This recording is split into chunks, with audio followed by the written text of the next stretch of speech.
Yashodanandana Pradajana Ranjana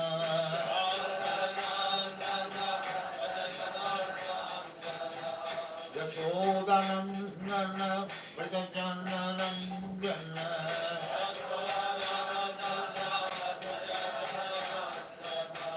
Yamuna Tira Vanachari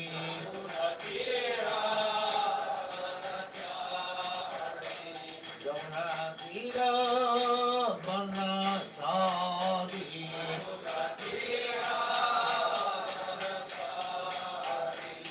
Jaya Radha Madhava Punya Bihari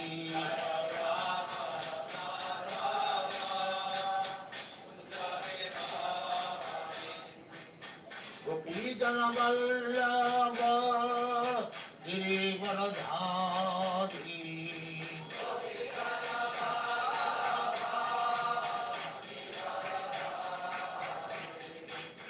Gopi Jana Vallabha Giridharadhari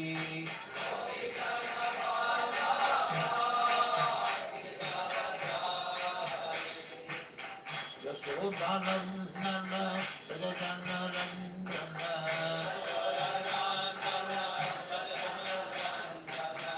Yashodanandana Pradajana Ranjana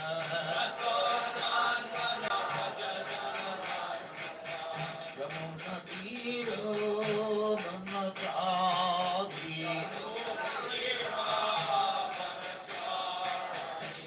Yamuna Tiro Vanachari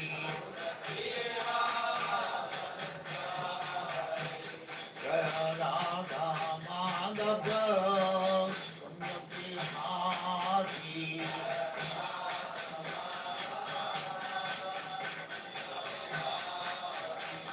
Jaya Radha Madhava Punya Bihari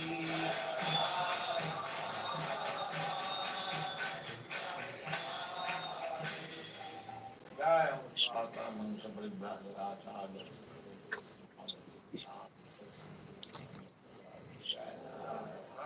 Jai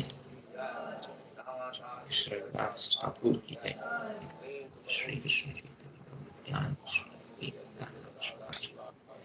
Gaurava ki Jai. Radha Krishna Gopala Sam Radha Vrindavan धाम की जय, नवदीप धाम की जय, गंगा माई की जय, जमुना माई की जय, द्वारका धाम की जय, स्वामी भक्तों की जय, और ग्लोरी सुरे, और ग्लोरी सुरे।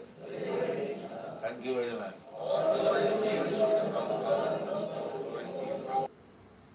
Hare Krishna, everybody. Hope all of you are doing well in all respects. So today is Saturday, 30th January. Yes. And we'll continue our discussion on the second chapter of Bhagavad Gita, titled Contents of Gita Summarized. And, as the chapter suggests, the title suggests that the contents of the Gita are pretty much covered in the second chapter in one sense. Of course, it's unlimited, the knowledge, the Vedic knowledge.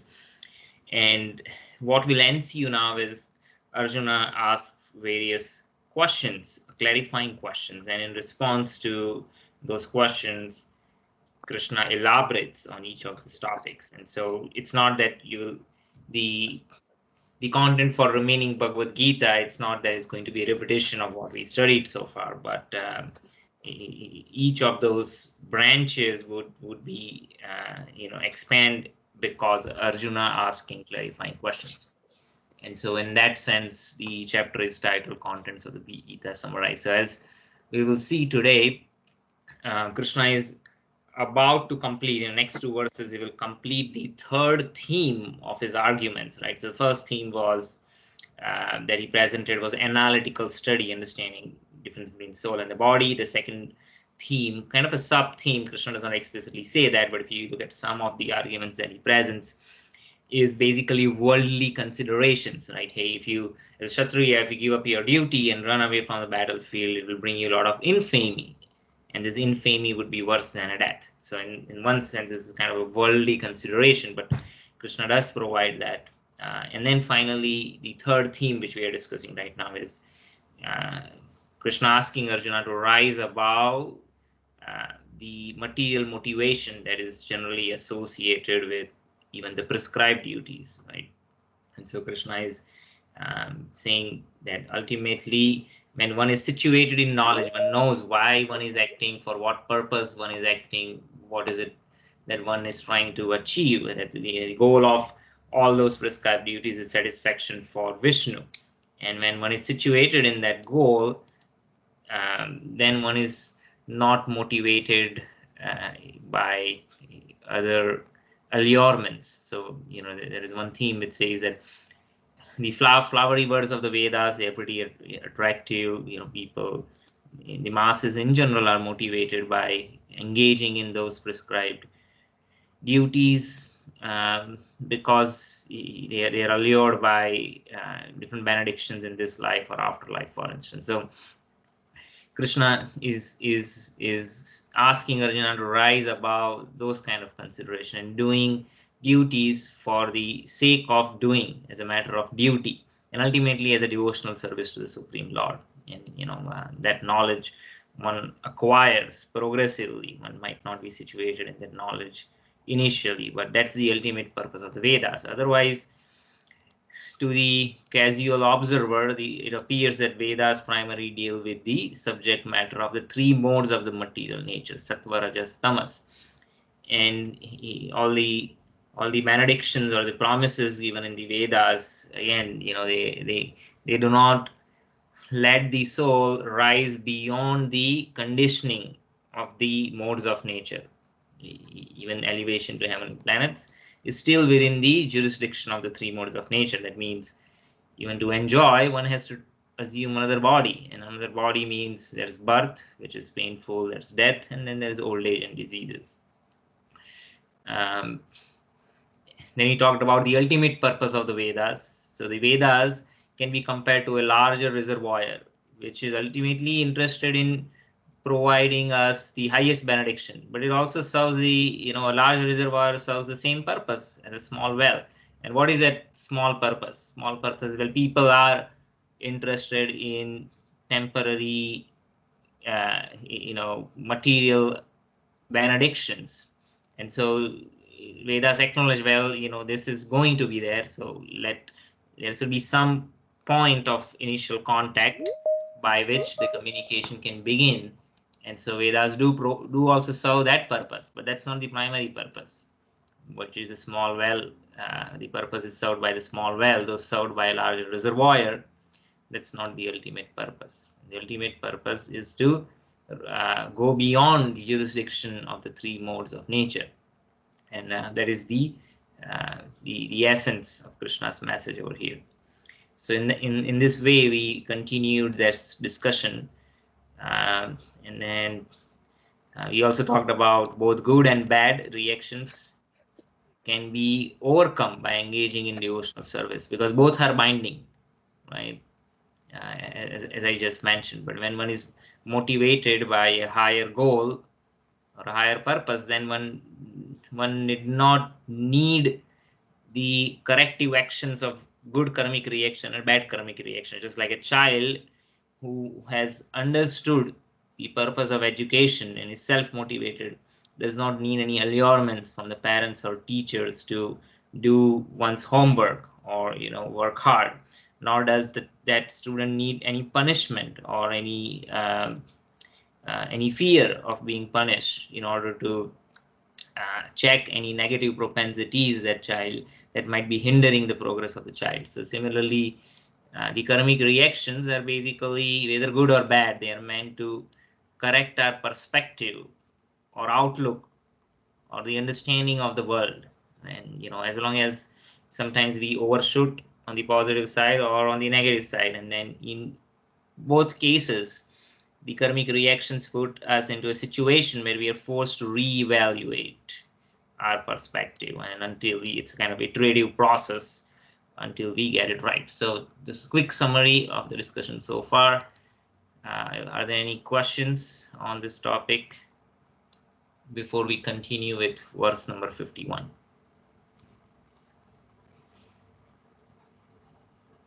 Okay, so we'll start with verse, I think we went through verse 51, if I remember. So it will be verse 52. Is that right? Let me see. That's right. Yeah, okay. So verse 52. Thank you.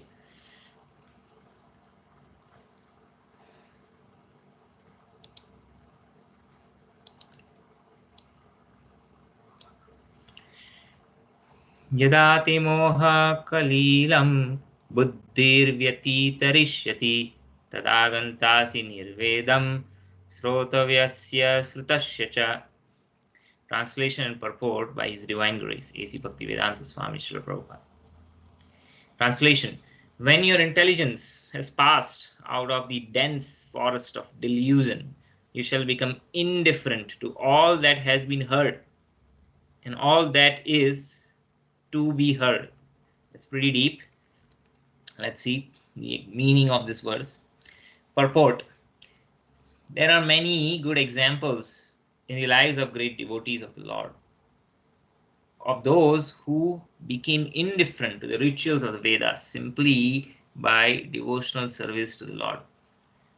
When a person factually understands Krishna and his relationship with Krishna, he naturally becomes completely indifferent to the ritual of fruitive activities, even though an experienced Brahmana. So in essence, what it's saying is that we discussed this briefly, that Vedas, the subject of the Vedas is manifold, right? And it is within the jurisdiction of the three modes of nature. And so there are different kind of allurements, which is not just fantastic in the sense that they are not a fantasy, they are real. Those allurements, just like when a parent provides an allurement, it's not trying to cheat the child, right? And the parent would actually reward the child when child displays the required or the intended behavior. Similarly, so this is not a fantasy. Those benedictions are indeed provided to the performers of those rituals. But one who has understood the essence, right? Then they, just like a child, when he understands that, oh, why my parents are giving me allurements or why my parents are chastising me, then what does a child do? Child knows the essence. Right? He just gets to the crux. So similarly, one who has understood the essence, that person can navigate the Vedas, right? Because that person understands the essence of what the injunction. Otherwise, that person is lost. Vedas are saying this, the Vedas are saying that. Not that in Kali Yuga there are many practitioners of all these rituals in a very strict basis. I'm sure in India there are a lot of people who try to follow it to some extent, though might not be a huge percentage of the population, but there are indeed practitioners of the Vedic injunctions to whatever extent they are able to follow, with whatever incomplete, partial, or sometimes they might not fully understand the essence, right? They might still be in the deep, dense forest of delusion, but at least they are trying to follow the Vedic injunctions. But here Srila Prabhupada is explaining that when one really understands the essence, then one becomes indifferent to the rituals of the Vedas. So indifferent doesn't mean that, indifferent is very important, right? Indifferent means that the person is not rejecting them. I mean, because the person understands that why those rituals are prescribed, because it's being targeted towards people of certain level of understanding or intelligence. So it's not that they despise those rituals, but they are indifferent. I mean, they personally wouldn't engage if they understood the essence, right? They are not engaging in different fire sacrifices. They might still perform them if directly the satisfaction to Lord Vishnu, because ultimately the purpose of all the sacrifices is to satisfy Vishnu. But they might not engage in, and they would not engage in worship of all the multifarious demigods and demigoddesses. in the pantheon. So in that sense, they are indifferent, right? So indifferent means they don't despise it. Just like a student, same example I'm giving it again, but when a student grows up and really understands the different instruments that the parents used, either encouragement or chastisement, and the parents might be still doing that for a younger sibling.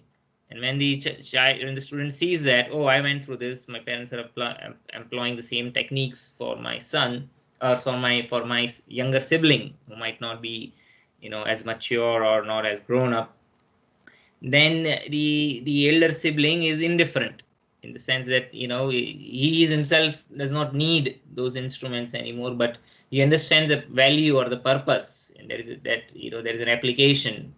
It's still relevant to certain people. So that's the understanding. But when a person is factually understands Krishna and his relationship with Krishna, he naturally becomes completely indifferent to the rituals of fruitive activities, even though that person might be an experienced Brahmana. So there are different examples. Here there's an example of Madhavendra Puri, who is a great acharya and devotee in the Gaudiya Sampradaya. So this is a prayer that is composed by him. So he's saying, oh, my prayers 3 times a day, all glory to you. So the Brahmanas, they are supposed to perform 3 sandhya. Sandhya means joining, right? So there are 3, the 2 phases of the day, they are joined. The first phase is joined to the night, that is Brahma, in the Brahma Muhurat, when it's during the time of dawn, right? So this is joining between the morning and the night. That is first sandhya. The second sandhya is the noon, because noon joins the morning and the afternoon. And the third sandhya of the day is the evening, the dusk. Generally, in common Indian languages, when we say sandhya, they are just referring to the evening. But sandhya literally means sandhi, or joining. So there are 3 sandhyas. There are 3 sandhyas in the day.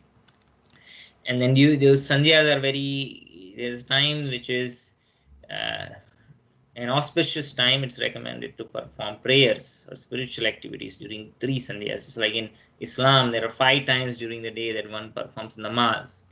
So in the Vedic tradition, the 3 sandhyas, when the time actually changes over to the next phase. So those sandhyas are an auspicious time. So here, Sripad Madhavendra Puri is saying, oh, my prayers 3 times a day, all glory to you.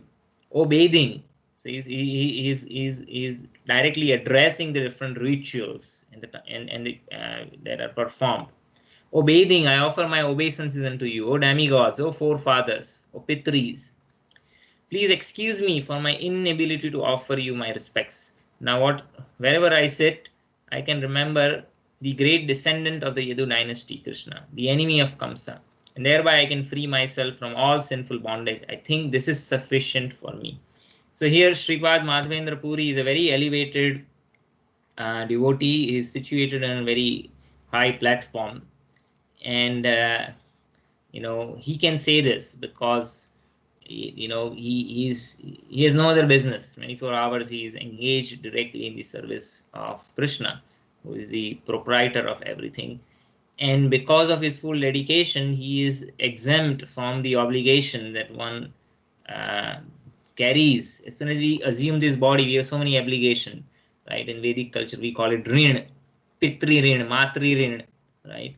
We have debt because our parents gave us the body, then we have an obligation towards our parents, right? We are very it's a debt, rin, that's what it means. So similarly, there is rin that we have towards not just the parents but forefathers, to our community, to the kings, or then the community who raised us, our teachers, right? And so the demigods who provide us all the necessities of life, right? Here he specifically refers to demigods.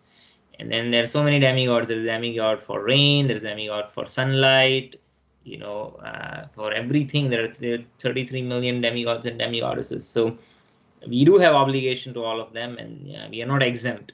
But there are rare exceptional souls who have achieved that perfection, they become immediately exempt. Just like it is understood that like even in India, sometimes we see if a child is neglectful towards parents, sometimes the court actually rules. You say, you rules in the favor of the parents, or the judge might say that, hey, you need to make sure you take care of your parents. So there is an obligation even in the legal jurisdiction systems. But sometimes you see the son has joined the army, right? He's at the border, and he's protecting the nation, and for that cause, that the son might even be willing to give up his life, or actually does give up his life. Then that for a higher cause he has given up, right? For the ultimate cause, from the perspective of the nation, he had to sacrifice the other obligation, and so that person is exempt. And the government would actually take care. In many instances, for the martyrs, the government, they declares different kind of reimbursement, so that all the dependents, they are maintained. So similarly, different obligation that one has, Krishna personally takes care for a person who is fully descendant.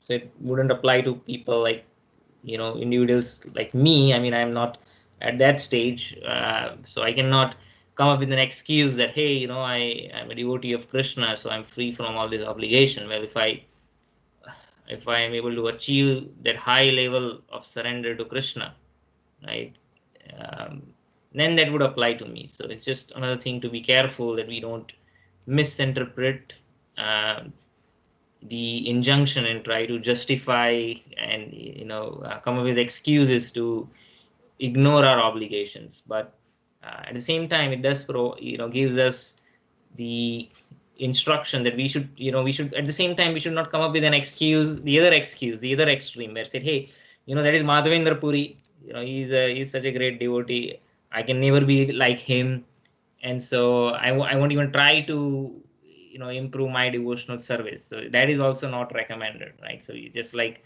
we should not use this as an excuse for not doing our duties. We should also not say that, hey, this is something that I can never achieve, so I'm not even going to bother. But rather, we take this as an inspiration, because later in Gita, Krishna says, Arjuna, that, hey, many have achieved perfection and you can also achieve, right? So it's not, though it seems challenging or difficult, it's anyone can achieve, right? But we have to put that effort and time, and so we should strive to improve our spiritual stature. So that's how we should take this instruction.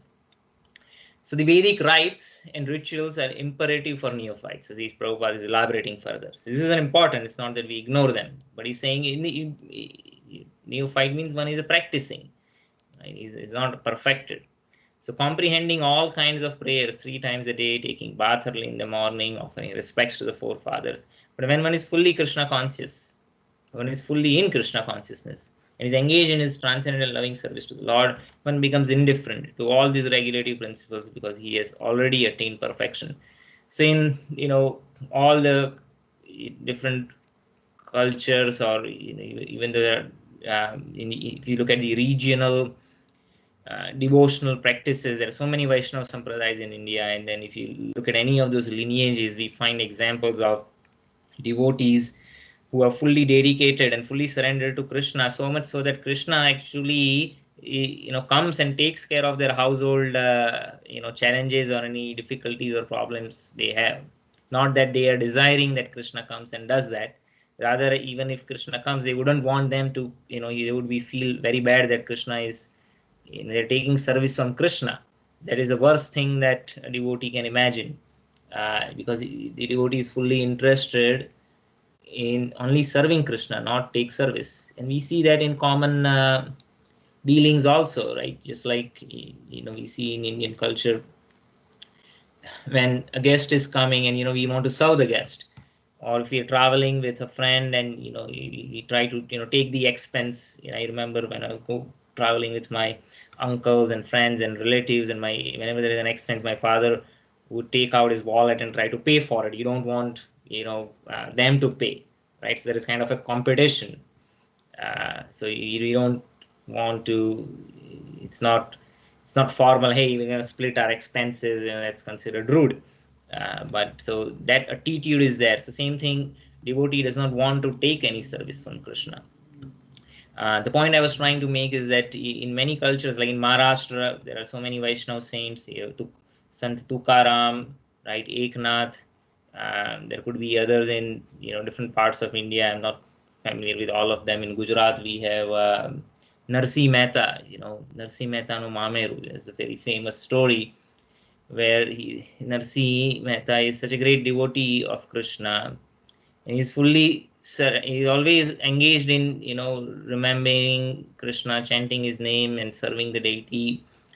And he's supposed to arrange for a dowry for the marriage of her daughter, and he does not have any wealth, a lot of wealth necessarily, or hasn't made any, he's not even making any attempts to arrangement when the Lord personally comes to make sure the wedding goes successfully. So in that, there are many stories all over India, in all cultures. But so the point is that not that the devotee desires that Krishna comes and serve, but the point is that the all these obligations, when one is at the same level as Shripad Madhavendra Puri or pure devotees, then these are automatically taken care of. But otherwise, while we are still in the practicing states, we cannot give up our obligations. If one can reach the platform of understanding by service to the Supreme Lord, he has no longer any need to execute different type of penances or sacrifices recommended in the revealed scriptures. Similarly, one has not understood the purpose of the Vedas is to reach Krishna. Vedescha sarve raham eva vedya. The purpose of all the Vedas is to know me, Krishna is saying.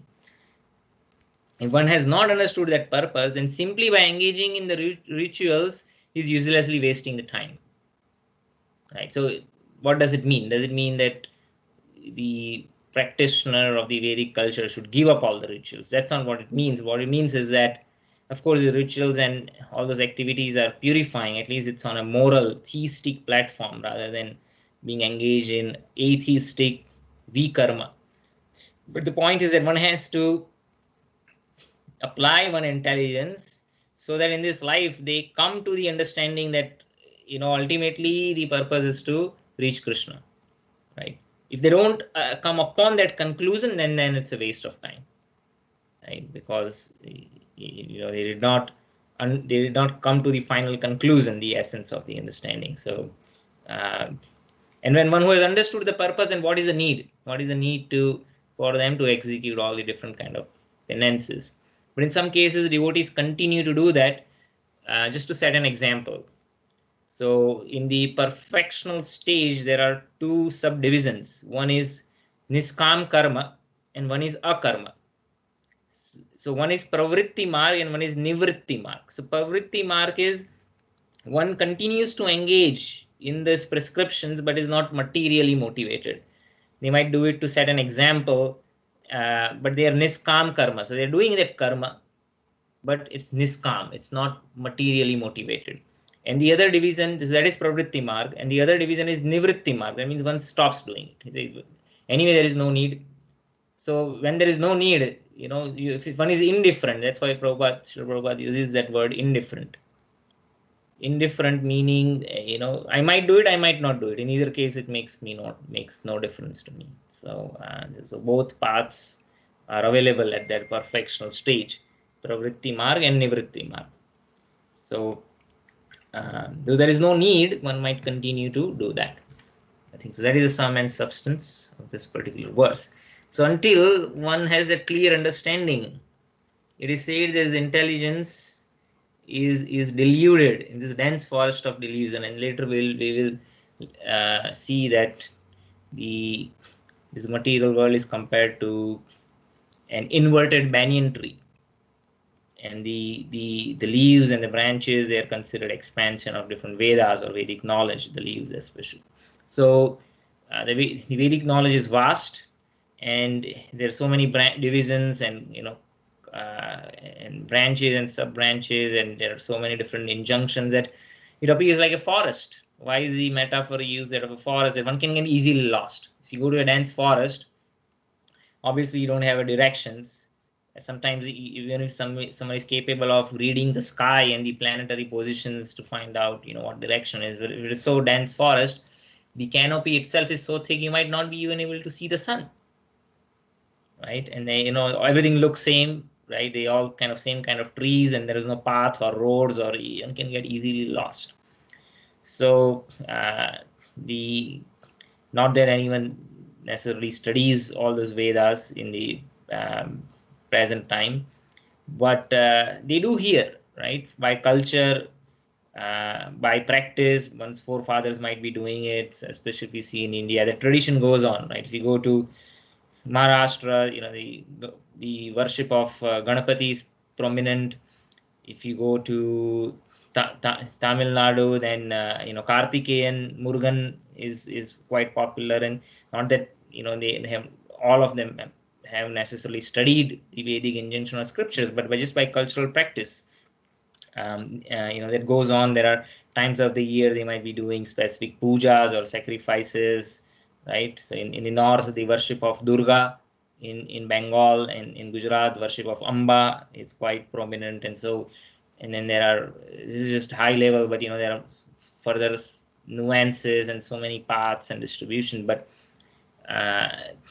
people do practice, and though they still could be lost. I mean, though they have not studied the Vedas systematically, so you might say that it probably doesn't apply to them. But either by practice or just by hearing, or if it's by studying or by practicing out of cultural impressions or samskaras, one can still be very confused, right? Because one has not come to the essence of what is the ultimate purpose.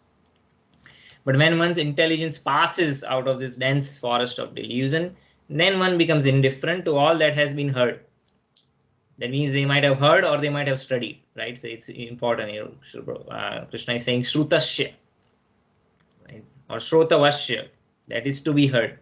Because Vedas are so wide, it's practically impossible that, unless Vedvyas, he wrote all the Vedas, but no one would have studied all the Vedas. So Vedas are also known as Shruti. So there is two, you can think of it as two. In one way, Krishna is directly referring to Shruti here, Shrutasya.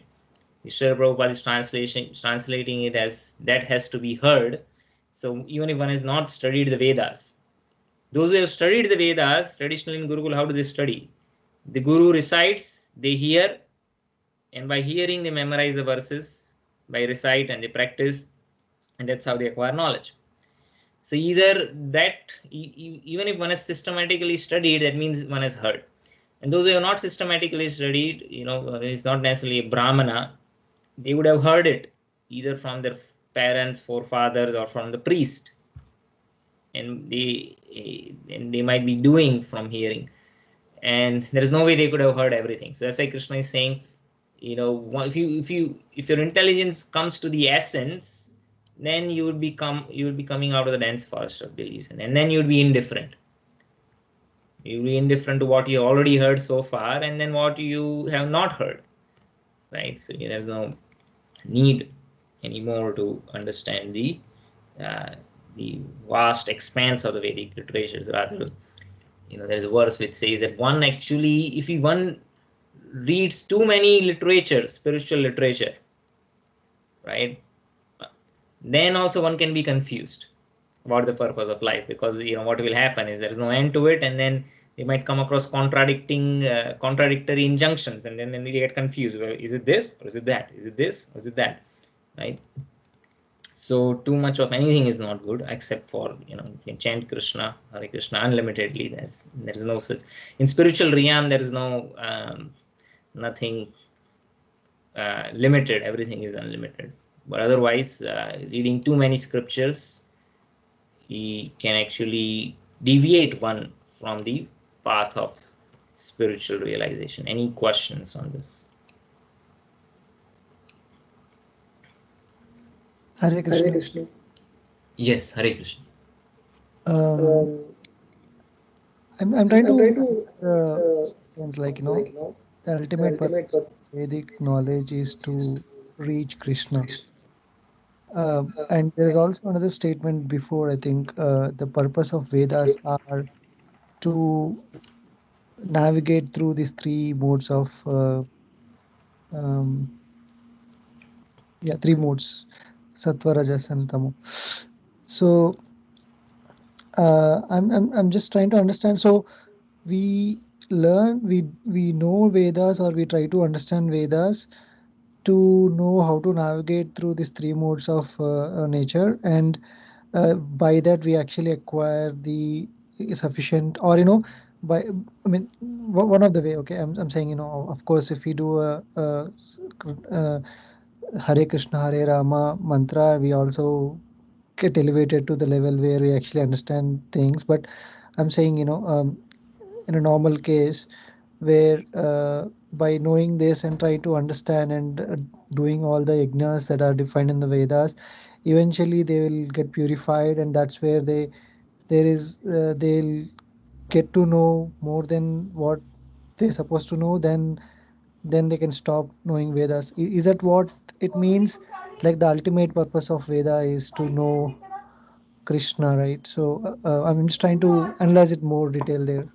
Right. So there is this, we've discussed this, that the people, they get engaged in this cycles. In Kali Yuga, again, you don't see so many people necessarily practicing this, but Kali Yuga is a very small fraction, 1/10 fraction of the other yugas, Satya Yuga, Treta, Dwapara Yuga. They are much longer than Kali Yuga. And in general, the Vedic the culture is practiced. Even if you look at the other parts of the world, the practices they follow, they're more or less similar to Vedic culture. They might not be as refined, but it's similar.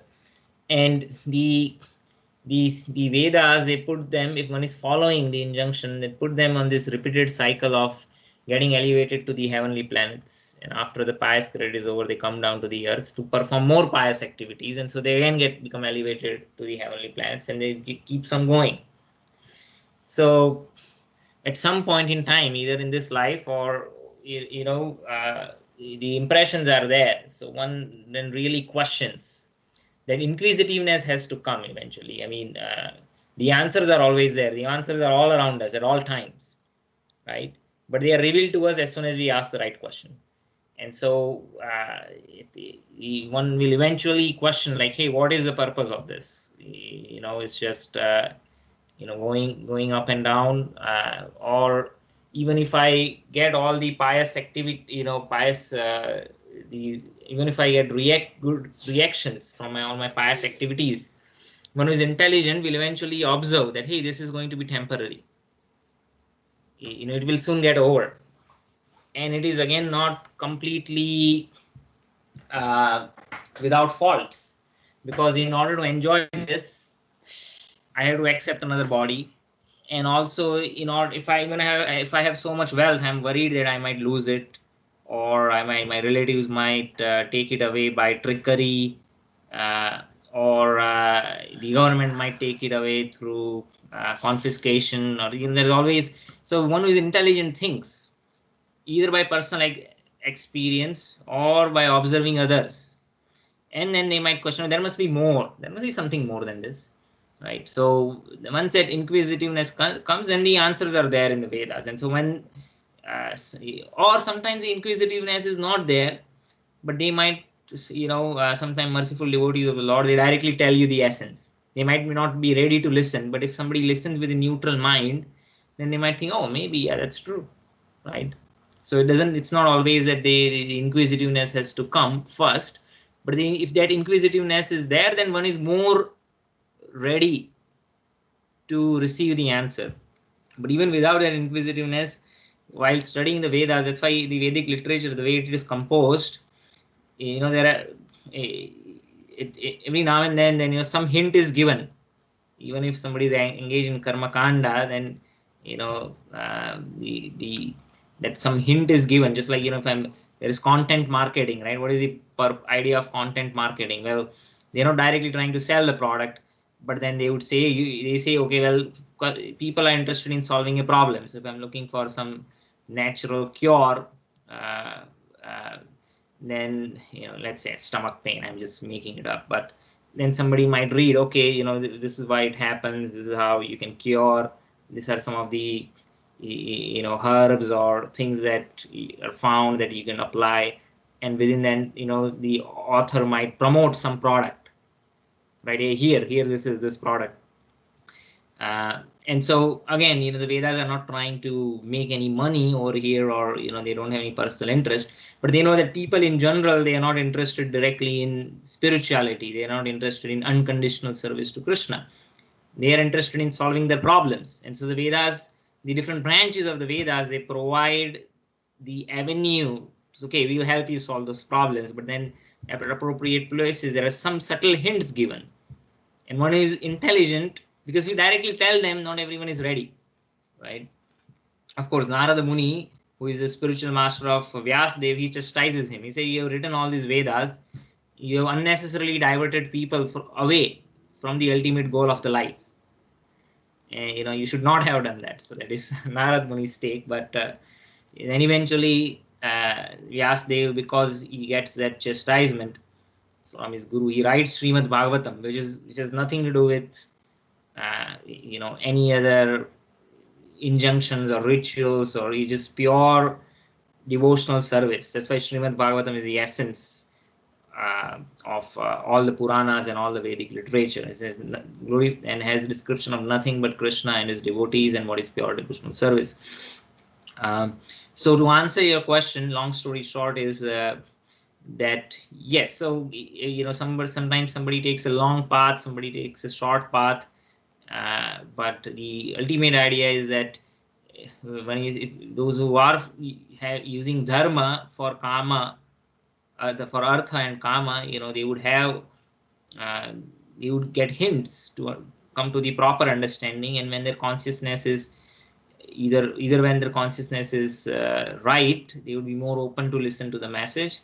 Or if they are neutral, somebody directly tells them, like Bhagavad Gita or Srimad Bhagavatam, people are not performing Vedic rituals anymore, but they might come across Bhagavad Gita or Bhagavatam, and they hear a class or a description, and they might think, wow, maybe that makes sense. But either this way, that way, or another way, ultimately, the idea is one has to come to the ultimate understanding of what is the purpose of life and what is the object, who is the object of our worship and devotion. Does that answer your question? Yes, Prabhu. Thank you. Yeah. Okay. Any other questions? Okay. Verse number 53. Shruti vripratipanna te yada sthashyati nischala samadhava achala buddhis tada yogam avapshashi. When your mind is no longer disturbed by the flowery language of the Vedas, and when it remains fixed in the trance of self-realization, then you will have attained the divine consciousness. So here, disturbed means that, suppose we are trying to work hard towards a particular goal, and there might be different distractions, allurements that might come up. But when one is fixed in their goal, then those allurements don't disturb. Similarly, when one has really understood the essence, then they just want to achieve that ultimate perfection. They are not allured by different promises of the Vedas, where one can enjoy wine and wealth and women. So those allurements, they are not attracted by that allurements of the heavenly planets. Purport: to say that one is in samadhi is to say that one has fully realized Krishna consciousness. That is, one in full samadhi has realized Brahman, Paramatma, and Bhagavan. So we discussed this topic in quite detail. There are 3 levels of realization of absolute truth. The Brahman is the impersonal realization of the absolute truth as compared to the sunlight. The Paramatma is the localized form of the Lord, who is present in every atom and is also as super soul along with the living entity in each body. And that is compared to the sun globe. And then Bhagavan, who is the personality, the supreme personality of the Godhead himself, is compared to the demigod sun himself. So ultimate truth is person, but the other are aspects of that ultimate personality. So highest perfection of self-realization is to understand that one is eternally the servitor of Krishna, Jiveshu Rup Hoy Krishner Nityadas. The Rup, or the original position of the Jiva, is to be the eternal servant of Krishna. And then this Sarvesh, again, I think I mentioned earlier, is not like one is forced to serve Krishna. There is no, we are not robots, or it's not like a slave kind of mentality. It's a joyful service, just like a child likes to serve one's parent, or a parent likes to serve one's child, right? One likes to serve their friends. Any relationships that we have is based on service, but it's not, we should not, misunderstand this as, I pat your back, you pat mine. It's not transactional. There is genuine emotional attachment, and one genuinely feels about someone, and in that mood one serves. So just to make that distinction clear, that's one's only business is to discharge one's duties in Krishna consciousness. A Krishna conscious person or an unflinching devotee of the Lord should not be disturbed by the flowery language of the Vedas, nor be engaged in fruitive activities for promotion to the heavenly kingdom. So one does still engage in prescribed duties, but those are not fruitive. Why they are not fruitive? Well, what is different? Well, difference is consciousness. Just because one is not motivated by material allurements, then that is not fruitive. One is not doing for fruitive reasons. Just like the love of a mother for the child is selfless. She is not doing a calculation. Well, if I take care of my child nicely, then when the child grows up, he's going to take care of me in my old age. No, the mother is selflessly serving the child. She's not expecting anything in return. So that cannot be considered as a fruitive. So in Krishna consciousness, one comes directly into communion with Krishna, and there's all the directions from Krishna may be understood in the transcendental state. One is sure to achieve the results by such activities and attain conclusive knowledge. See that what is that conclusive knowledge? The conclusive knowledge again is Krishna is the ultimate enjoyer of all those results. So one is sure to achieve those results, right? So it's not that one stops doing those activities, and it's not that we do not get any results, but we understand who is the enjoyer or the ultimate. There's a devotee, Amrinder Prabhu was mentioning that what he does, that he may, like the accounts, we do financial reconciliation, our expenses, and how much money we earn, where we spend. And so what he does is every month he goes to his deities at home, who is serving on daily basis, and then he reads the account. He says, "Oh Lord, you are the master of this house. This is your wealth. I'm your servant. I'm earning it on your behalf. This is your money, so I'm giving you the accounts. It's not my money. This is what I earned. This is how I spent." So he's presenting the account. So that's an expression of move. He's not taking the proprietorship of the wealth that one has earned. So there are devotees who sincerely do this. Just like Bharat, when Rama, he had to leave Ayodhya and he was banished to the forest for 14 years, and Bharat had no interest. He could not imagine himself being the king, though his mother wanted him to be. And he actually puts the shoes or the footwear of Sri Ram on the throne. He's saying, "I am ruling it on behalf of Lord Ram. I am not the ruler." So he's not accepting that I am the proprietor of the kingdom. So he's doing it as a service. So these are various examples where one has really understood that Lord is a proprietor, and I'm simply a servant. So, and they practice in their life. And we see even to today's world, it's not it's possible, people do it, and it's an organic. One cannot artificially try to acquire those qualities. I mean, sometimes it might help, even if one has no love or devotion, if one, by doing something, that love is acquired, right? Just like traditional Indian arranged marriages, they don't wait for that. Well, the boy should love the girl, or girl loves the boy. Of course, they see that there is compatibility of nature, education, and other things, but by service, when they are together by service, then the love will come. And so even if one is inspired, even if one doesn't have that love, he says, "Oh, this devotee is doing, maybe I'll start doing it," right? So every month I'll read the accounts, and present.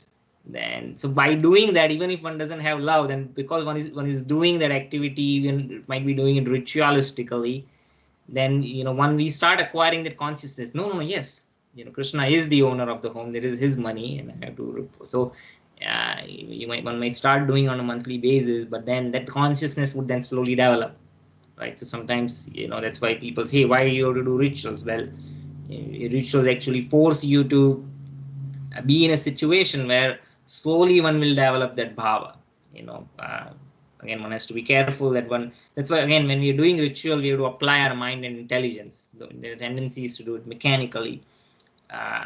But if we are not even doing that, then there is no opportunity. Like we say, why I have to bow down to the deities? Well, I can feel humble in my mind, but when actually really bows down, then you are put into a situation where one, you'll be forced to feel humble, right?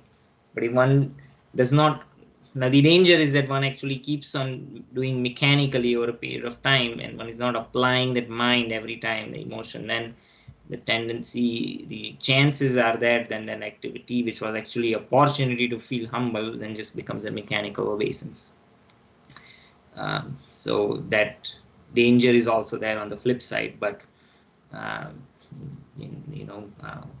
if I just wait that one day I'll become perfect and then only I will perform all these rituals, then that also is not a correct attitude. But by doing those actions, one trying to apply the mind and intelligence, one can develop such a mood. So one has to only carry out the orders of Krishna or his representative. Okay. Any questions on this particular verse?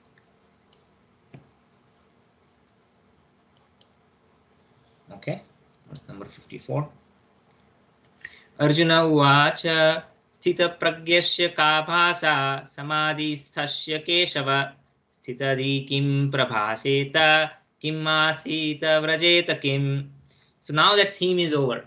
The theme that Krishna was presenting is over. So Arjuna is convinced, but now he's saying, okay, how do I know if I have achieved that stage? Then I am not acting fruitively. I'm not acting based on material allurements. Personally, for me, but he's asking, if I see someone, how do I recognize him, right? So that's an intelligent question, right? So how do you know what is a success metric, right? We talk about success metrics at our work. Anytime we start, okay, how do you know that you have achieved your goal? So you have to define a metric, or that metric also has not to be vague. Suppose somebody says conversion on an e-commerce website. And what is conversion? How do you define conversion? Well, the number of visitors on home page, what percentage of them finally bought the product, or is it people who signed up, and how do you define? Is it unique visitors or just number of visits, right? It has to be very specific. It cannot. And then once you define the metric, then you have to define the value. Well, at what level you think is a success? Is a 20% conversion good enough, or you need 40% conversion? Like, what is that level? So these are intelligent questions. Similarly, Arjuna is saying, okay, Krishna, I get your point, but how do I know?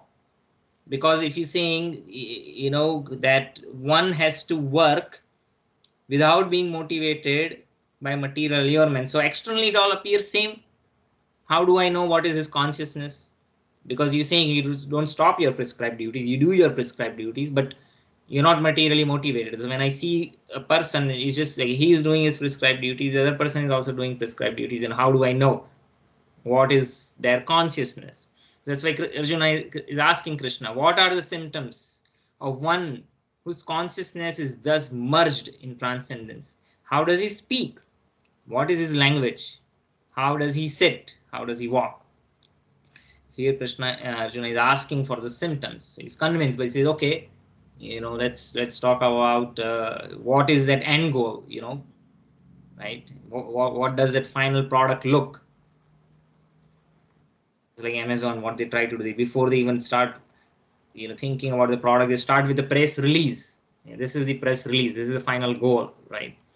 And then once you have that in mind, and then you have to work towards that press release, you have to build that product so that you can actually announce that press release. So similarly, Arjuna is asking, okay, what's that final product look like? What is that goal? What are the symptoms? So in the purport, Srila Prabhupada is mentioning, well, just like as there are symptoms for each and every man in terms of his particular situation, similarly, one who is Krishna conscious also has a particular nature. The way one talks, one thinks, one feels. A rich man has his symptoms, by which he is known as rich. A diseased man also has symptoms, by which one is known as diseased. So just like a sick person, one who is diseased, goes to a physician. A physician, what does he do? He checks for symptoms. From the symptoms, the doctor knows, this is a diagnosis. You're suffering from this, you're suffering from that. So a learned man is also known by his symptoms. As they say that, what is the saying, that a fool is not known until he starts speaking, right? So as long as one is not revealing the symptoms, one's identity can be obscured, right? Similarly, learned man or a foolish person, right? They all have symptoms. Sometimes, you can make out. All of us have encountered instances where, somebody is really learned in one conversation. In a minute, you speak few sentences and you can make out, the stature of this person. This person is of a different category, right? Or is very learned. Same thing applies to foolish. Also, foolish man, as soon as he speaks few words, you can make out this person is a fool. So everything has symptoms. So a man in transcendental consciousness of Krishna also has symptoms. And that's what Arjuna is curious to know. One can know his specific symptoms from the Bhagavad Gita. The most important is how the man in Krishna consciousness speaks. For speech is the most important quality of a man. It is said that a fool is undiscovered as long as he does not speak. Yes, so Srila Prabhupada is also quoting. Of course, Srila Prabhupada is quoting this example. And certainly a well-dressed fool cannot be identified unless he speaks, right? But as soon as one speaks, he reveals himself at once. So the immediate symptom of Krishna consciousness man is that he speaks only of Krishna and of matters related to him. So one is not interested in prajalpa. That's the word. Prajalpa means gossiping. Gramya katha. That's another word used traditionally. Or the tabloid, right? So what kind of literature one reads. So the tabloid is just gossips of sportsmen or celebrities, or even political gossips, or so there is unlimited subject matter to be discussed. But one is fully Krishna consciousness, he has no other interest. Of course, as long as we are in this world, we have to be aware of what's going on in the world. But it's not that we spend hours and hours just indulging in. It's good to be aware of things, but the devotees have no interest in going into the details of various gossips. And one who has actually achieved their highest perfection, like Madhavendra Puri, right? And they are not at all interested in worldly matters. It might not be practical for others who still are dealing with different worldly situations. But again, they don't have even if they are reading the news, they are indifferent, right? Devotee is not, I'm a hardcore Republican or a Democrat. They don't have that emotional involvement, even if one is reading the news. But the others, they feel so much emotional involvement, right? So somebody might be conservatives. They like to only listen to Fox because they are conservative, right? They like that version of the story, while the liberals, they get emotionally involved with coverage from CNN, for instance. But devotees are indifferent. They might be reading news from both, or whatever news media comes, and there's no emotional involvement. So in that sense, they are indifferent. Again, it all depends on consciousness. So other symptoms then automatically follow. So the first symptom is that the person is only interested in topics related to Krishna and his devotees. So Srila Prabhupada is giving a hint. He's answering the question that is raised by Arjuna. That's verse number 54. Any questions on this particular verse?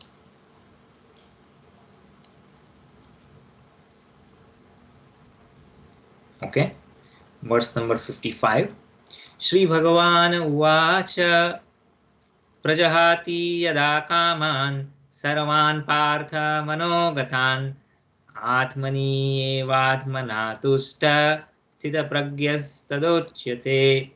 Translation. The Supreme Personality of Godhead said, O Partha, when a man gives up all varieties of desire for sense gratification, which arise from mental concoctions, and when his mind, thus purified, finds satisfaction in the self alone, then he is said to be in pure transcendental consciousness.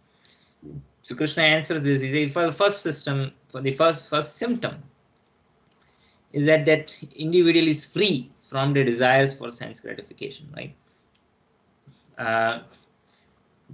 Will comes back to the same point where Krishna is saying that you should not be materially motivated. So one is still engaging in the duties, but then it's not trying to achieve some personal gratification.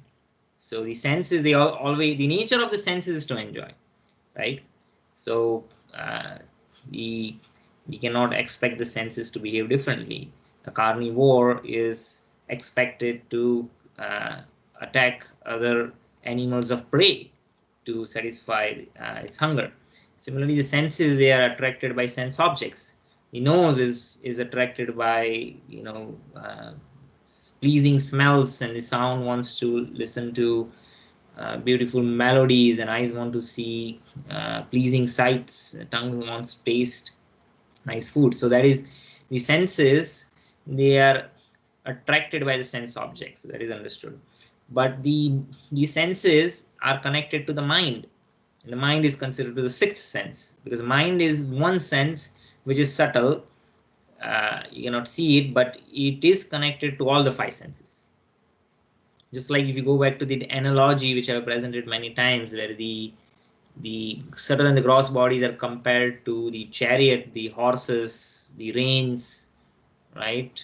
The driver and the passenger. So do you recall what is the mind in that analogy? Anyone recalls?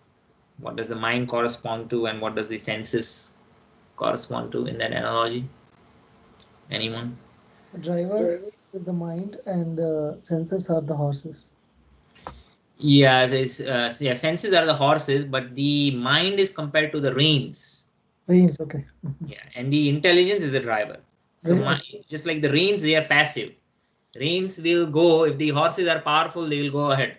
The reins will be pulled in that direction. If the driver is powerful, the reins will go wherever the driver is pulling. So the mind itself does not have any own ability to actuate. So similarly, what happens is mind gets filled with the impulses which are received from the senses, right? As soon as, so there might be signals coming from all the five senses. The mind is filled with those signals from all five senses, but it focuses only one. Well, who is focusing? Well, the intelligence. The intelligence. So if your intelligence is focused on one sense impulse, then it will ignore the remaining sense impulse, right? And then after intelligence is focusing on that sense impulse, intelligence will discriminate and decide whether to cater to that sense impulse or to restrain that sense impulse. It's binary. Yes, no, yes, no. Should I restrain to the demand of that sense, or should I divulge or indulge in it? So the function, just like the chariot driver, he says this horse is going in this direction, other horse is going in that direction. That's the worst case scenario. Hopefully they should go all in the same direction, but maybe one horse is pulling stronger, right? And the driver is saying, okay, what should I do? He has to control all five horses. Then it might allow, if it's going in the right direction, or if the driver feels right, okay, he might not pull that horse back. It will allow the horse to go. Or if it needs to pull back, it will pull back, right? And so that is the function of the intelligence. So the first symptom of one who is sthita pragya, that's the word, sthita pragya is transcendentally situated. Sthita means dhira, is not disturbed by different impulses. One who has no control, their life is just going on by the waves of time and situation, whatever the life throws, and they just react. They don't have any control. Living a reactive life is a life without purpose. So one should be very disciplined and organized. Otherwise, no one's in the driver's seat. The horses are in charge, and they will. Where will the cart end? Well, the chariot will end. Will go over the cliff, or you land at a wrong destination. That's the best. The worst case, one might go over the cliff. So, when a man gives up different desires for sense gratifications, is not catering to the demands of the senses. Rather, one can control the sense and engage the sense in the service of the Lord. And when the sense interacts with the sense objects, the idea that this is gratifying is simply a mental concoction. So that's managatan. Sanskrit is the idea that the karma or the desire for that there is something enjoyable is simply a mental concoction. Well, how can one say that? Because the idea of pleasure or displeasure is created by mind, and there are many examples. What might be pleasing to some might be displeasing to others, like kind of music. And if you think rationally, there is indeed good music, and in one sense you can say that. But so you can, even music you can say is a mode of goodness, passion, or ignorance. There is everything can be divided into three modes of nature: sattva, rajas, tamas. And so those are in the mode of goodness. They like music which is in the mode of goodness, which is calm. It has a lot of emotions. A lot of classical music as sargam, and when sargam is mixed in different combination, it different bhavas come out, right? And the other kind of music could be very cacophonous music, right? Boom, boom, boom, right? It's just hitting. A lot of metallic, heavy rock. You might, but people enjoy it. Right. For others, it might appear to be just a mental disturbance. It's just simply. So the nature of the senses is that they always want some kind of variety. And what sense is considered an enjoyment is sometimes simply a titillation. The senses, it needs some kind of titillation. And as long as the senses are titillated, they think this is an enjoyment. And why? Because the mind conceives that as an enjoyment. Otherwise, there's the cacophonous music is, it's pleasing to someone, but if you analyze technically, there's no pleasure. Or eating extremely spicy or chilies, people like, they just take green peppers and put in their mouth, and they're burning, there's and they feel they cannot even handle it, but they like eating and they keep eating it. Why? Their tongue needs to be titillated, and they think it's an enjoyment, right? It's a mental concoction. There's so many examples of that. I talked about the ear, the sound. You talk about the tongue, smells. There are people who, they're of perverted, obnoxious smells. Somebody might take pleasure in it. Or the impulse of the genitals. There are individuals who are sexually perverted. They find enjoyment in such kind of activities. And so the mind is actually the organ which mentally concocts what is considered to be pleasing, right? So one has to overcome that, right? So that's why it is mentioned as well. Sense gratification is simply mental concoction. When mind is, so purification of mind is also very important. Mind is purified, one has to cultivate the mode of goodness. Then one finds satisfaction in the self alone. Because when one is overcome by lower modes, passion, ignorance, right? In the later chapters toward the end of Bhagavad Gita, we'll study in detail what are different kind of foods according to different modes of nature. Similarly, there could be musics in different modes of nature, right? And then when one indulges in lower modes which are full of passion and ignorance, then one cannot find satisfaction in the self. At least one has to come in the mode of goodness. And then one has to transcend even goodness. Suddha sattva. then one is situated in pure transcendental consciousness. So in the purport, Srila Prabhupada mentions this: Bhagavatam affirms that any person who is fully in Krishna consciousness or devotional service of the Lord has all the good qualities of great sages, whereas a person who is not so transcendentally situated has no good qualification, because he is sure to be taking refuge in his own mental concoctions. It's a very famous verse from Bhagavatam.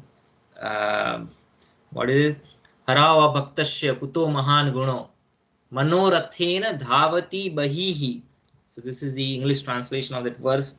He says, one who is not a devotee of the Lord, even if one has apparently good qualities, those good qualities, they are simply a mental concoction. Well, seems to be a very sectarian statement. Let's read that again, right? It's something very fanatical. So we'll try to understand why is it like that. Devotional service of the Lord, one who performs devotional service of the Lord has all the good qualities of the great sages automatically, whereas person who is not so transcendentally situated has no good qualification, because he is sure to be taking refuge in his own mental concoction. So what it literally means is that, again, that it's not that one is engaged in goodness, we are despising them, but what it's trying to say, and this is not Srimad Bhagavatam, this is Ved Vyas who is saying, and the reason he's stating like is that the modes are constantly changing, and because the modes, they are still material, right? It does not satisfy the spirit soul. Spirit soul can only be satisfied at the ultimate satisfaction in the association with the Supreme Spirit. So what happens is, even when one is situated in goodness, one has come to the conclusion of practicing that goodness without understanding the ultimate purpose of the Vedas, without understanding the ultimate aim of life. And because of that, they won't be able to maintain that goodness for a long period of time. And because one is not fixed, one is not sthita pragya, in the ultimate conclusion, time will force them to give up that goodness. So one can understand in this way. So what I mean by that is, we see, and this changes happen at every moment in one way, but there are, it's like multiple harmonics. You have the first harmonic, second harmonic, third harmonic, but sometimes people might live the entire life in the mode of goodness. There could be many lifetimes in the mode of goodness, but eventually in the course of time they would be forced to give up. Like many times people see that they were very honest and very pious and in the mode of goodness.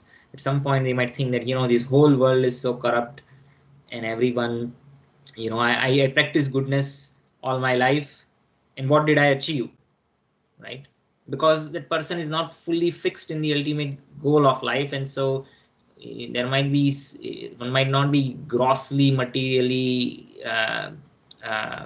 ambitious, but still has one desires and might think that I left out on so many opportunities, or I was kind and people took undue advantage of me. What is the purpose of this?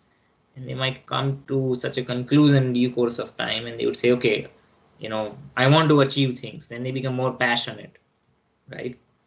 And then and they're fixed on their goal, whatever they want to achieve in life, and they don't leave any stone unturned in trying to achieve that. They might put a lot of passion and resources, and sometimes engage in duplicity, or so many, by any hook or crook, somehow want to get that. And maybe they get that, but in the due course of time, again, there are successes and failures, and when they're subject, and when things are not as good, they might have some downturns in their life, and they would get frustrated and say, I made so many sacrifices to achieve all those things, and again I lost it, and I made enemies in the process. What is the purpose of all this? And they just give up. They go into depression. So now from mode of passion, they're going to mode of ignorance, and then now they are not even making attempt to achieve anything. They might be depressed, clinically depressed, or you might take to intoxication, drugs, or it's possible. And then over a period of time, what might happen, This could be over the same lifetime or multiple lifetimes, but you might say, hey, I wasted my life in mode of ignorance. What did I gain? I only destroyed my own self. I rejected or I ignored people who cared for me. This is not good. So then try to come out of the mode of ignorance. So the time is always changing the situations. Like nobody thought we would be hit by a pandemic, and now we are almost approaching year 2, and there's no end in sight. Nobody had foreseen this. So time puts us into different situations that no one necessarily prepared for. Time is not simply a measure in the Vedic worldview. Time is a cause of change. So time decides the events, but the actors are not fixed. The actors are decided by karma, and by the desires of individual. And say, okay, just like a script for a movie. Well, the first is the script is written. Well, there is an actor 1, actor 2. There are different characters are defined. Who's going to play the characters is not defined. So time, the events are predetermined, but the players are not. So the time is forcing us into different situations. And if we are not fixed at the lotus feet of the Lord, then what will happen is that even that goodness is not sustainable, right? And then one continuously goes through, one is subjected to different combinations of the modes in short-term or long-term basis, but the modes are constantly changing. And so that is the basis by which we can understand this verse. So it might appear to be very fanatical or sectarian, but there is a deeper philosophical understanding why it says that. Because when one is fixed and has no other material motivation, not just faking it to be recognized as a devotee, but one is genuinely a devotee, then all the good qualities of the sages, they automatically develop in such a person. And one who is not fixed in their ultimate purpose and is not sthita pragya, even if one has good qualities, the waves of time will throw that individual off. And so that's why it's very important. Consequently, it is rightly said herein that one has to give up all kind of sense desires manufactured by mental concoction. Artificially, such desires cannot be stopped, right? Just like the horses, especially if they are not broken, in the sense that you get a wild horse and you're trying to train them, it's not easy. So our senses are wild. They've been wild for millions of births. We try to discipline them. When you're in a mode of passion, we discipline them to achieve our objectives. So you can say in that sense they are disciplined, but they're not disciplined in the ultimate sense to serve Krishna. That's the ultimate objective. So artificially, we cannot stop the senses. Rather, they have to be engaged in the service of the Lord. Just like that individual, is reading accounts every month and he's saying, well, I am not the proprietor, you are the proprietor. We don't stop eating. The tongue wants to eat nice, but then we change our consciousness. We make bhoga, offer it to the deities, and then it becomes prasad. And when we honor, that's why we say honor. We don't say eat. That these are the remnants of the food which was tasted by the Lord Himself. I am a servant, so I'm just eating the leftovers which are offered to Him. So it's a different consciousness. Now it still tastes tasty to us. And then you say, well, it's so nice. How much Krishna would have enjoyed? You have to practically apply this on daily basis. We're not used to it. This attitude is completely alien to us. But as I said, though it might sound ritualistic, if you begin with that ritual, then the bhava will come. Just like a boy and a girl married, you might not have love, but by service, eventually the love develops. As long as there is basic compatibility. So therefore one has to engage himself in Krishna consciousness without hesitation. For this, devotional service will instantly help one onto the platform of transcendental consciousness. The highly developed soul always remains satisfied in himself by realizing himself as the eternal servitor of the Supreme Lord. So we have to apply that consciousness in everything that we do. Such a transcendently situated person has no sense desires resulting from petty materialism. Rather, he remains always happy in the natural position of eternally serving the Supreme Lord. So that's the goal that we can aspire to achieve. Okay. Any questions on this particular verse, verse number 55. Any questions or comment?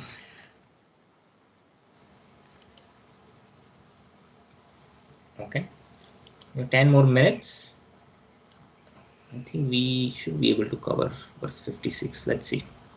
Verse number 56. Dukheshva anudvigna mana sukeshu vigata spriyah vidaraga bhaya krodha sita adir muniruchyate. Translation: one who is not disturbed in mind even amidst threefold miseries, or one who is not elated when there is happiness, one who is free from attachment, free from fear and anger, is called a sage of steady mind. So the connection with the previous verse is that, well, Krishna is saying, well, one has to purify the mind, one has to stabilize the mind, because the senses are going to do their thing. Right? As soon as the sense comes in contact with sense object, the impulse is generated. We cannot stop impulses. Sometimes people think that those who are spiritually advanced, they don't even feel an impulse. No, the senses, they're going to do their thing. But the question is, how do you, whether one is agitated by those impulses or not. That is the real thing, right? So here, what are the symptoms of one who is of steady mind? So we have to stabilize our mind, sita pragya. Well, first thing is that one is not disturbed or overwhelmed when one is subjected to the threefold miseries of the world. So what are the threefold misery? Dukheshu. Srila Prabhupada translates dukheshu as threefold misery. So the word dukha itself is not mentioning anything about the three divisions, but in other parts of the Vedic literature, the miseries have been divided into three parts. I'm not sure if I've discussed this in the past, but maybe I have not. There are three kind of miseries. One is what is it? Adi Devik, Adi Bhautik, and Adi Atmik. So Adi Atmik, Adi Devik, Adi Bhautik. Yes. So Adi Bhautik, Bhuta means living beings. These are miseries that are subjected to us by other living entities. Could be something as simple as mosquitoes. We don't have so many mosquitoes here. If you go to tropical countries, there are so many mosquitoes that might be, biting. Could be insects. Could be other living beings. Could be, one's employer or a colleague or a relative. Somebody shared harsh words, or somebody's trying to create things which are difficult for us. And we did not invite that. It comes on its own. Even if we are sometimes nice, somebody is nasty. We can't avoid that. Then there are miseries which are thrown to us by higher powers, right? So that is Adi Devik. So the Deva, which is Devam, divine powers. Again, it's not that they are sick or they get some kind of sick pleasure in trying to torment us. But this situation happen again in due course of time, so that we can come to the realization, well, this place is dukhalayam, asasvatam, temporary and full of miseries. And we're put into situations according to our past karma, and so we are forced to reevaluate our perspective on the world. So what are Adhidevic miseries? Well, earthquake, floods, famines, hurricanes, tornadoes. No one can control. It might be a superpower, but we don't have control over all those things. Then there is Adi Atmik. These are miseries created by our own mind. We mentally concoct these miseries. There is a term that they use. What's that? They psychosomatic. Sometimes you go to the doctor, they do diagnosis, and sometimes you even see the symptoms. That. But what is the root cause of that disease? Well, there is no root. It's just because of certain mental perspective. The mind actually, the subtle is the cause of the gross. And certain kind of mental state can actually cause the body to acquire physical illness. That is psychosomatic. That's one level. The other could be, though it's not actually a psychosomatic disease that has manifested at a physical level, but just miseries. Somebody, as I said, somebody said harsh words, but no, that was the Adi Bhautik. Somebody did not say harsh word, but it appears to us. Somebody might be just behaving normally, or oh, I saw him, why did not even say hello to me, but maybe that person did not see you, right? Maybe there is some another emergency that one person needs to attend, right? So there could be so many possibility of misconceptions. The mind actually concocts things, right? Like in Hindi we have this saying, jaisi drishti aisi srishti. The world appears to us how we want to see it, and then we have our own biases, and because of those biases, even when things are normal, we just create these miseries. We think, oh, this person is nasty towards me. Just like currently the country is so polarized, people cannot even agree on what is facts otherwise, right? So the the perception is that, oh, maybe the election was completely forged, and similarly Democrats might have their own biases, where they might overstate the perspective of the conservatives. And so it's just one example, but it's happening at an individual level also. Because of our own biases, we create our own miseries. So, well, how is that one cannot be disturbed by this threefold miseries, right?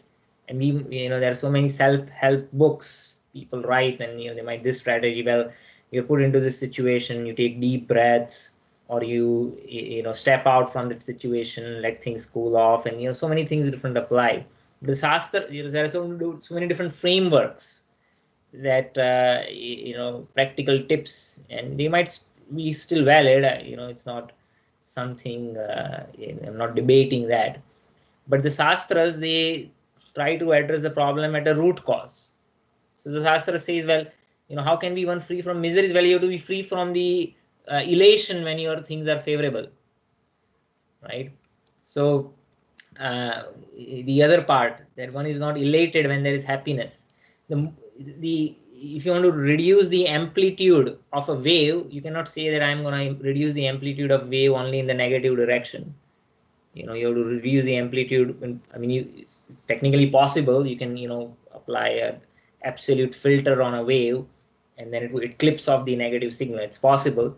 I'm not saying it's not possible, but you can reduce the amplitude in both directions. So what it means is that Sthita Pragya means the fact that in this particular scenario, what happens is, if our senses are accustomed to enjoying things which are very pleasing, when that is frustrated, automatically when things are not favorable, what will happen is we'll feel very miserable. So the first step is to one has to learn how to tolerate happiness. Then I'm not saying that we become stone-like, jada. That's not what the injunction is. But when things are favorable, we say, yeah, in due course of time, by things are favorable, and there are 5 factors which are, as we learned, which are responsible for the outcome.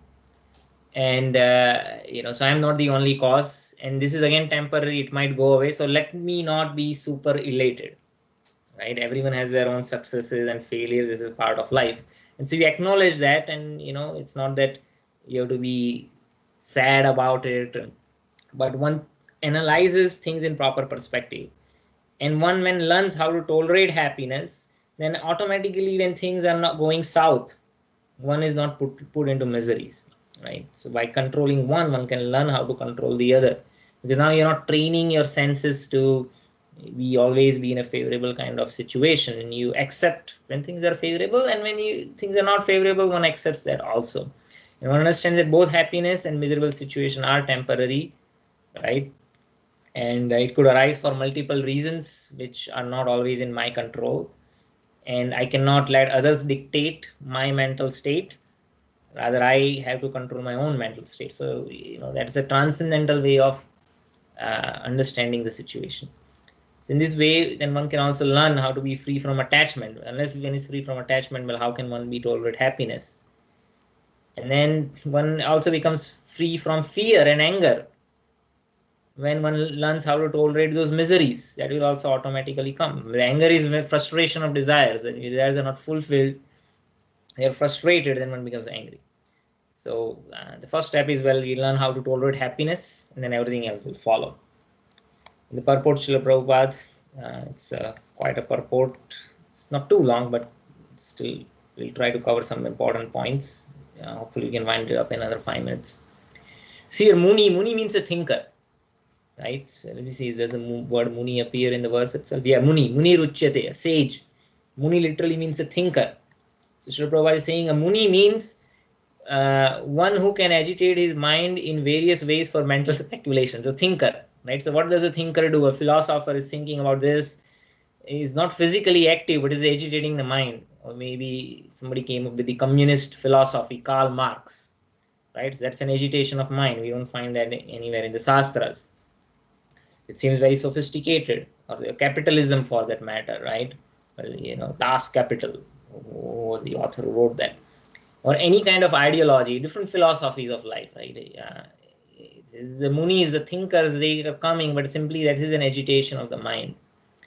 It is said that every Muni has a different angle of vision, just like you are not a PhD until you present something that no one has presented, right? So there is a verse from Mahabharata which says, Nasav Rishi Yashya Matam Na Bhinnam. Unless one presents a perspective which is unique, that no one has presented, one is not considered as a Muni. So a Muni has to contradict other Munis, then otherwise he cannot call a Muni. But this is not that kind of Muni. When Krishna is referring to Muni, is a Sthita Dhir Muni. His intelligence is fixed in Shastras, in the injunction of Krishna, in Krishna Consciousness. That is called Sthita Dhir Muni. So that is a different kind of Muni, right? He's also a thinker, but that thing, he's not thinking about different philosophies which are mentally concocted, right? That Muni is situated in understanding and analyzing philosophies which are presented by Krishna directly, which has a sound basis. So this Sthitadir Muni is always Krishna conscious. For he has exhausted all his business of creative speculation. So, you might have actually gone through studying different philosophies. This is all ultimately, however sophisticated it might sound, it's not going to permanently relieve or cause solution to different problems that I'm subjected to. So that's why that Muni is intelligent. That devotees are not that devotees are not intelligent. They are not sentimental people. Sometimes they think, what this, they just sing and dance, so that's not, the devotee is not like that. One is deeply philosophical, but is free from creative speculation. It's not concocting one's own philosophy. And such a person called Prashant, just like Prashant, Pacific Ocean is known as Prashant Mahasagar. Peaceful. Atlantic is so turbulent, right? Pacific is peaceful. Prashant is peace. Prashant, it's a prefix which it emphasizes it further. So Prashant Nisena Mano Rathantara, or one who has surpassed the stage of mental speculation, only such a person can come to the conclusion that Lord Krishna or Vasudeva is everything. Vasudeva Sarvamitim Sa Mahatma Sudurlabha. This is a verse that comes in Bhagavad Gita. Such a person is very rare. Comes to the conclusion that Vasudeva, which is son of Vasudeva, is known as Vasudeva. So Va, the A matra comes when referring to the son. So Vasudeva is Krishna father, but Vasudeva refers to Krishna. He is called a Muni. His mind is fixed. Such a fully Krishna conscious person is not disturbed by the onslaughts of the threefold miseries of life, and he accepts all miseries as the mercy of the Lord. He says this happens in due course of time. Like Parikshit Maharaj, he was cursed. He did not invite that misery. A better example is even Ambarish Maharaj. He was doing in the middle of the forest, right? Was it Ambarish? No, Chitraketu. And no one in the forest. He says there's no person over here, right? There is an entire story. We won't go into detail, but we thought that this is the last place that somebody can come here and cause trouble. He was put into that trouble. So a devotee just accepts whatever miseries comes as a mercy of the Lord, or one might think that this is just a karmic reaction from my past misdeeds, and he knows that it will pass away in due course of time. And he says, this is an opportunity for me to also meditate on Krishna more. And I can take shelter of Krishna more. There is a difference between devotee and someone who is not. One who doesn't have that idea will go mode of ignorance, negative thoughts, depression, might take to intoxication. The devotee takes as an opportunity to take more shelter of the lotus feet of the Lord. Similarly, when a devotee is happy, he gives credit to the Lord. He says, I'm an unworthy person. Philosophically, one can try to understand there are more than one factors which are the cause of the success and not the only one. Pure devotee definitely thinks that it is ultimately everything is provided by the Lord. They have that vision. And so when he says, then there's nothing of my personal credit, so I don't get super elated. And they continue to render service in a better way if the situation is better. They don't use that for own personal enjoyment. And for service of the Lord, he is always daring and active. He's not influenced by attachment or aversion. So that is not the criteria, whether it's favorable or not favorable. When it comes to service, means favorable or unfavorable, do it, get the job done. Right? Attachment means accepting things for one's own sense enjoyment. Like Arjuna, I was thinking initially, right? Well, I will fight the war if the outcome is something that's going to make me happy. And detachment is the absence of such sensual enjoyment. So that's the state Arjuna will achieve by the time he completes listening Bhagavad Gita. One who is fixed in Krishna consciousness has neither attachment nor detachment because his life is dedicated in the service of the Lord. So he's not personally motivated. Consequently, he is not at all angry even when his attempts are unsuccessful. Success or no success, a Krishna conscious person is always steady in his determination. Just like a mother wants to train the child, right, and takes care and upbring the child. Sometimes those efforts are successful, they're not successful, but you don't give up or anything, right? Anything, you just keep doing it as an obligation. And when one is engaged according to one's varna, it is very natural. It becomes much more easier. That's why the whole varnashram system is meant for gradual elevation of the individual living entities. They are fixed, right? Okay, so this is sum and substance of this verse. I think we are already 7 minutes over.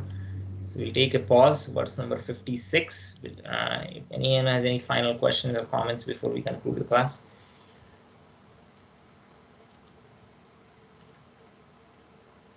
No? Okay. Thank you very much. We'll continue with verse number 57 starting next week. Hare Krishna. Hare Krishna. Hare Krishna, Prabhuji. Hare Krishna. Hare Krishna.